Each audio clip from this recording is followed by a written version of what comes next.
বিশ্বনবী পাগলের মতো একবার হাউজে কাউসারে যাবেন, একবার সিরাতে যাবেন, একবার পুলসিরাতের দিকে, একবার হাউজে কাউসারের দিকে পাগলের মতো দৌড়াতে থাকবেন। তার কোন গুনাহগার উম্মত যাতে জাহান্নামে ঢুকে না যায়, সেদিন কেউ সুপারিশ করতে পারবে না বিশ্বনবী ছাড়া। এজন্য ৫ নম্বর আল্লাহ বললেন, মান যাল্লাযী ইয়াশফাউ ইনদাহু ইল্লা বিইযনিহি।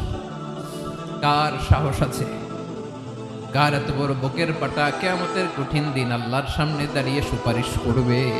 কারো ক্ষমতা নেই, কারো ক্ষমতা নাই।